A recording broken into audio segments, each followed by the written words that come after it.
Good adventures, everybody. I'm Melissa Banczak, and welcome to episode 81 of Books Cubed, the show where I chat with authors you should be reading.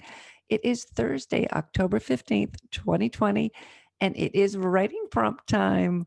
Yay! And I still don't have a crowd sound. I need to do that. We, about every third or fourth show, fourth or fifth show, something like that, we get some authors on and we do writing prompts. My co-author Lisa and I wrote a series called Roll a Prompt Writing Journals. And there are 6 genres, and we roll the dice. We pick a genre, then we roll the dice after turning to a random page, and we create a writing prompt. Usually there's 3 elements. And all 3 of us write, or 4 or 5, whoever's on the show that week. We all write with the same prompt, and we all come up with something amazingly different. And that happens again this week. And Lisa and I are joined by Leanne Kabat. And well, she's a nonfiction author, but she's soon to be a fiction author too. And you will see after you hear her story. Just stay tuned and I'll see you after. I'm going to welcome everybody to the show this week. We have Leanne with us. Leanne, how do you say your last name, Leanne? Kabat. And are you an author or? I am, yeah. I have published 3 books in a series, but they're a nonfiction series. So the 5 Seasons of Connection to Your Child is for parents. The 5 Seasons of Connection to Your Business Brilliance is for entrepreneurs. And the 5 Seasons of Connection to Your Love Partner is for couples, but it's the same framework for different audiences. Lovely. Oh, nice. Okay. So we'll have you tell us a little more about that at the end, and then we'll have links if anybody's interested in the show notes. And everybody knows me normally, usually, if you listen. I'm out of it this week. I'm Melissa Banczak, your host, and above me is, at least on my screen, is Lisa Mahoney, my co-author in the Roll a Prompt Writing Journal series. And on this podcast, we normally talk books and with authors, but once about every 4 or 5 shows, we like to open up the prompt books and have some fun writing, because that's really what we all like to do, is just sit and write. Yep. And so Lisa is going to roll the dice, and we'll see what genre we are working in today. There are 6 books in the series. So, you rolled already? No, you haven't. I got 6. Oh, 6. We are working in genre mashup. So now she will grab a copy of the book, because everything is out of reach with me, and she's prepared. Okay, so just randomly open to a spot. All right, I'm gonna go to the back this time. Okay, so it is character, object, and a scenario. Groovy. Okay, go ahead and roll the dice and give us, and make sure everybody write down. Right. Yeah. I'm like, where's my note paper? All right, so I'm rolling for a character. And I have a 4. So that is a boy with a flint. A boy with a flint. What's a flint? Is that the thing you sharpen a knife on or scratch a match? Like that? Yes. That's called a flint? Okay. Okay.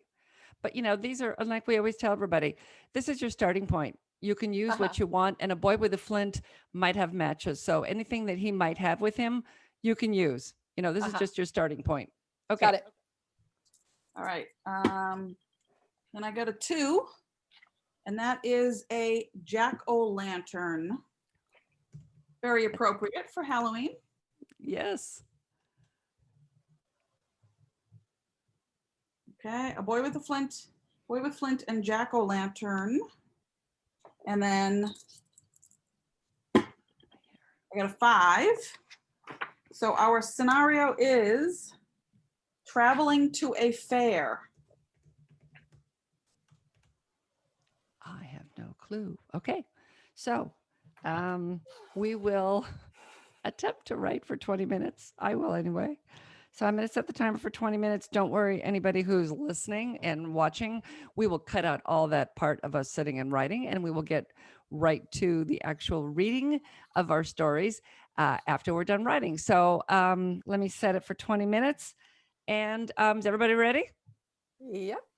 Okay, I'll let you know when it's been 20 minutes, and we'll see if I need more time. Start. All right. All right. Would you, let's see, I'll go first. Okay. So I just threw the title on. It doesn't have anything to do with it. It's called Jack and the Lancaster Fair. I don't know why. Usually I don't title anything. Jack was wet, soaked actually. It had rained for almost a week, which hadn't been a problem until 2 days ago when he'd had to step outside, or rather run. His stepsister had been careless with the knife, or maybe it had been on purpose. She had slashed his stepmother 16 times. He'd counted. When she turned in his direction, he'd grabbed his hat and made a mad dash for it. She had given up after he'd reached the old Grayson Bridge.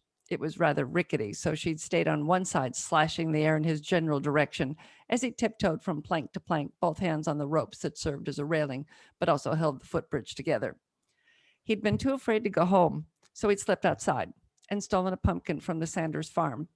No one had been home, so he'd made a stop in their barn for a drink from their milk cow. Back on the trail, he'd gone far enough that a fire wouldn't attract any attention, far enough away. After gathering enough sticks and moss, he used the flint that he kept tucked in his cap to light a fire that he fed to a downed tree he'd dragged from its death spot in the woods back to his little camp. While he warmed himself, he used his pocket knife to carve chunks of the pumpkin and roast them on a stick. It hadn't been a filling supper, but it had been enough to calm the grumblings in his stomach. When he was done, he'd climb to a nearby tree to sleep. When he'd woken in the morning, he'd shoved an untouched section of wood into the embers, still glowing from the night before, and made himself another helping from the pumpkin. What was he to do? He couldn't go home, and the sheriff was all the way on the other side of the forest. Perhaps he could find his father. He'd been headed to the Lancaster Fair, a trip Jack had decided not to make.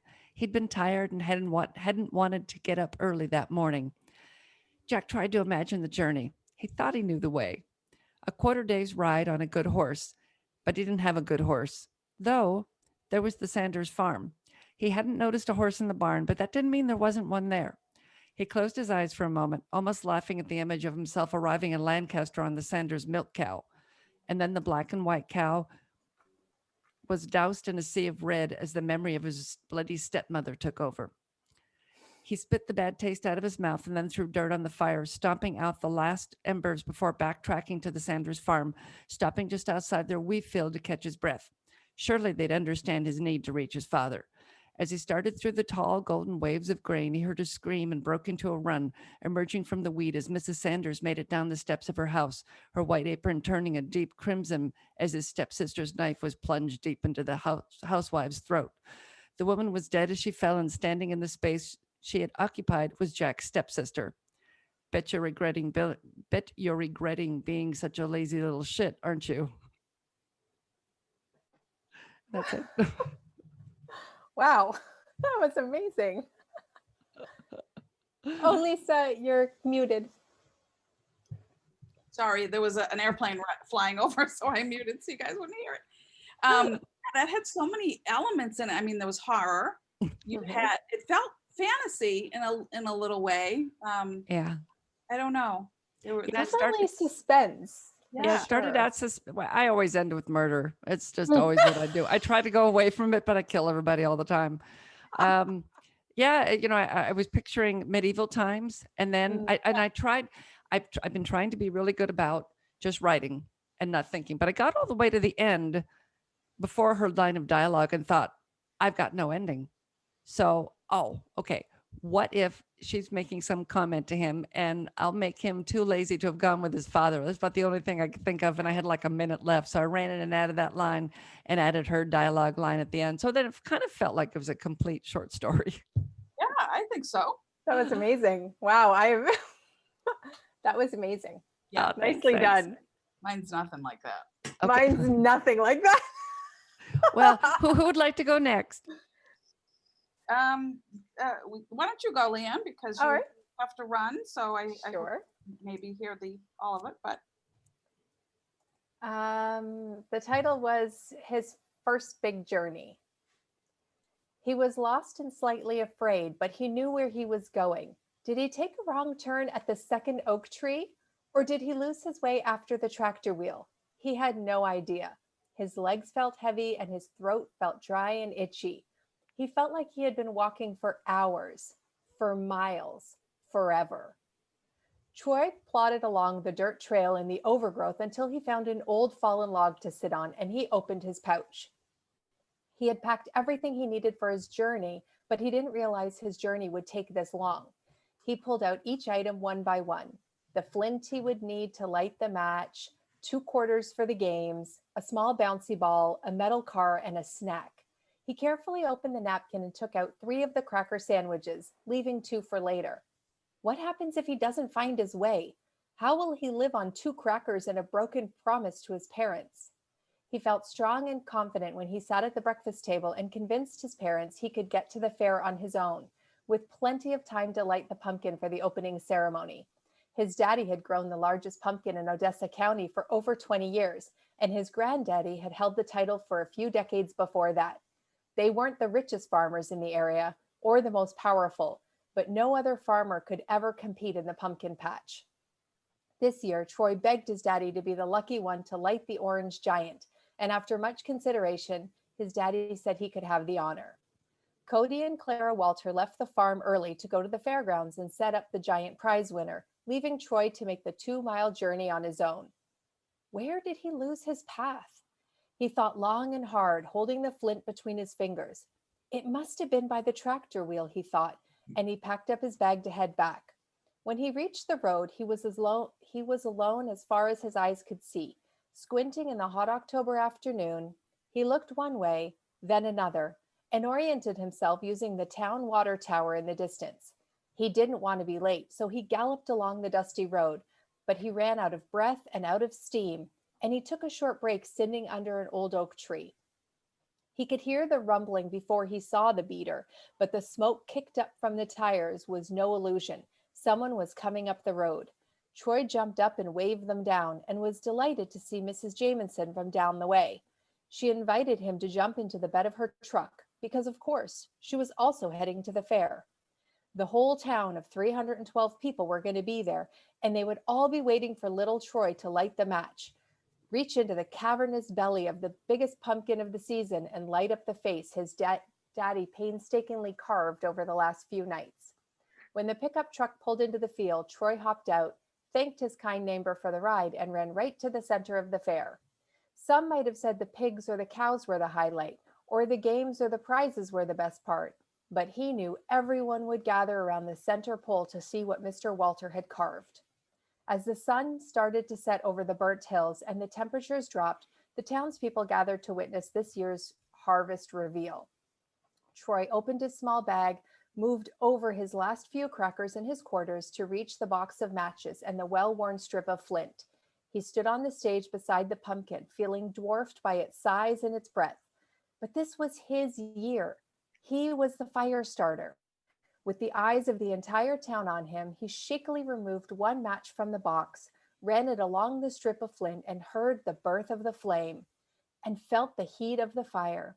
His eyes focused on the bright yellow teardrop, and he got lost in the flickering and dancing of the flame. His daddy nudged his shoulder, and his mama hissed that he needed to hurry or the flame would burn his fingers. Troy slid his thin arm into the opening of the face of the pumpkin, and with the simplest action of lighting the candle within, he had transformed a misshapen giant ball into the season's spookiest jack-o'-lantern. The fireworks shot off, the crowds roared, and Troy stood back to take it all in. His daddy's carvings were something grand, and he raised his arms to emulate the vampire pose that the pumpkin most certainly would have shown if he were an 8-year-old boy named Troy. That's very nice. That's wonderful. What great imagery. Wow. I've never done that before. I loved that. Nice. You That's did so- great. Yeah. Thank you. Yeah, that was just beautiful. I could imagine the kid. I could everything you talked about, the way the dust came up from the car, the way the flame danced. Wow. That was just wonderful. I know, all in a half hour. I Yeah. know. Isn't That that was fun. amazing? See, everybody listening, what you can do when you just let yourself go and you don't worry about editing. Okay, At all. Lisa. So we right. got time to get yours in Yeah. here. Okay.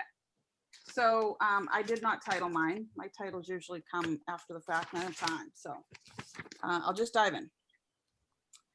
James Patrick kicked the leaves as he shuffled down the street. He liked the sound of the crunching they made and watched the wind pick up a few and spin them in the air. Mason said he'd meet him at the fair because he had to do his chores first. It was a Friday, so James Patrick didn't understand why he had chores on the weekend. His mom made him work real hard all week, homework, piano practice, and emptying the dishwasher, but she let him be a kid on his days off school. Even though James Patrick liked his days off, he did not like being called a kid. 12 was plenty old enough to walk to the Halloween fair without his parents. As he kicked along, he thought about the box of matches in his pocket and reached in to make sure they hadn't fallen out. The box fit into his palm, and had one side that felt a little dented. When they have fires in their fire pit, his dad uses them to get the flames started. Usually he puts them back in the garage on his workbench. Usually. This time he must have dropped them because James Patrick found them in the grass next to their lilac bushes. Playing with matches was not something a responsible kid did, his dad said. There it was again, kid. He was 12 for Pete's sake. It's not like he took them out of their special place and Dad would miss them. Since it had been a good month since they'd had a fire, he surely wouldn't miss them. No, he found them. That was different. And it's not like he was going to actually play with them. When he reached the field, the smell of buttered popcorn made his mouth water, and he let go of the matchbox to check on the $10 bill his mom had given him. Mason would meet him by the cotton candy hut. Both of their moms agreed they could stay out until 9 as long as they stayed together. Mason's dad would drive them home. James Patrick wandered around a bit and ended up at the far end near a small roped off area that had what seemed like hundreds of jack-o'-lanterns. His neighbor, Mrs. McGillicuddy, ran the contest every year, and she constantly nagged him. Jimmy, you just have to, it's a blast. First of all, he hated when anyone called him Jimmy. Second, maybe for toddlers, he was too grown up for that mess. A few people hovered around with note cards of 1, 2, and 3 on them, and you were supposed to put your pick into the box next to your favorite. Why do people get so excited about competing? He felt bad for all of the ones who didn't win. James Patrick stopped by a massive pumpkin the size of his mom's footstool in her sewing room. The face resembled a clown and made James Patrick nervous. When the two families that were voting moved down another row, James Patrick watched them, then turned his eyes back to the clown. The mouth suddenly moved from its smile to a scowl, and the eyes were closed halfway. James Patrick sucked in his breath and looked around fast, frozen to the dirt path. No one was near him now. He must have imagined it. Maybe he really didn't drink enough water like his mother accused him of. He rubbed his eyes, but when he opened them, the face had changed again. This time, the pointy teeth clacked together, click, click, click, like when his father tapped his pen on the dinner table. James Patrick breathed in faster as the face continued to morph right in front of him. Why was no one around to see this? He counted in his head and went through all the things he could do, but none of the options were any good. Then he felt the matchbox. Oh, I like that. Oh, That's great. I love that he was wow. James Patrick. I know. And, Yeah. I just pictured him as being this little kid, and that's what his mother would call him. Yeah. Yeah. Oh, I really like that. Oh, we had some good ones today. We Oh, did. We you did. ladies are We've so got- talented. Yeah. Yeah. And what did you know what you were going to write? Both of you, did you know what you were going to write as you were writing? Did you just kind of any direction at all? I think the fair was a Mhm. good kind of grounding point, because it's like that was the destination. Like that was, I think we all did that. We all had to get to the fair, right? Yeah. So that was just sort of that. And then a fall fair, you knew there had to be a jack-o'-lantern. And then I kind of went with what you suggested, Melissa, in terms of just having matchbook, because I'm like, it felt a little bit more contemporary, and like the Flint, I couldn't figure out how to work it in. So I'm like, oh, screw it, I'll just run with it. How about you, Leanne? Yeah, I think the fair, Lisa was absolutely right. The fair grounded it into the destination. So it was just like, who needs to get to the fair, and, what is the process, and who is the character, and that it was a little boy changed. I mean, this is not my genre at all. I write nonfiction. So to me, I'm like, wow, well, what do little boys have in pouches and where do they go? And they're so independent, so he has to get there alone. And it I really just unfolded very quickly. I think you need to write some fiction because that was very visual, especially when you talked about the match. That was just beautiful. It Oh, thank really you. was. I recommend that you think about writing some fiction. And before, since I know you have to go quickly, just real quickly, how can people find your nonfiction books? Let us know what they are one more time and where they can Yeah. find them. Oh, thank you so much. So they're the 5 seasons of connection to your child, to your business brilliance, or to your love partner. And it's a system that helps people navigate out of the storms in their life, love, or business. And they can find me on Facebook at Leanne Kabat, LinkedIn at Leanne Kabat, or at the 5seasonslife.com, the number 5seasonslife.com. And are your books on Amazon? They are. They Okay, are. fantastic. We'll have links in the show notes for all of those. And as always, there'll be links in the show notes for these books. And if you are an author and would like to join us sometime, just drop down to the comments. I will have my email address in there. And if I don't, somebody yell at me, please. And just let us know if you would like to join us one time. I want to thank everybody. This was fun. And I loved the stories today. Really So good, did. Leanne. Yes, I was super. Fantastic. What a great Yes. experience. You ladies changed my whole week. Thank you so much. This was great. Thanks so much, guys. All right. Bye-bye. Bye-bye. Thanks, ladies. I hope you enjoyed this week's show. And if you were interested in Leanne's books, drop down to the show notes and there'll be links to take you to them and hopefully soon to her works of fiction. Hint, hint, Leanne, you really need to be a fiction writer also. So that's it for this time. If you are someone who is a writer and you would like to join us for a future episode and be on and do some writing prompts, just drop down to the show notes and I'll have my email there. You can send me a message. You can also comment and just say, hey, I'm a writer. I want to play too. If you're on the podcast, go down and click on comment. It will take you over to our YouTube page and you can leave a comment there so that I can find it because the show is in a lot of spots. And if you don't leave it there, I won't see it. If you're feeling feisty, drop down to those stars on the podcast app that you are at and go ahead and click and give us some star love and let everybody know how much you enjoy the show. If you are on YouTube and you want to keep following the show, go ahead and subscribe. And then there's a little bell somewhere down there and click that bell and it will let you know every time there's a new episode. And speaking of new episodes, we're taking a very, very short break for just a couple of weeks. And we will be back in November. If you're a subscriber, you'll know exactly when we're back. So go ahead and subscribe. And that's it for now. And I will be back in, like I said, just a couple of weeks. And in the meantime, go read a good book.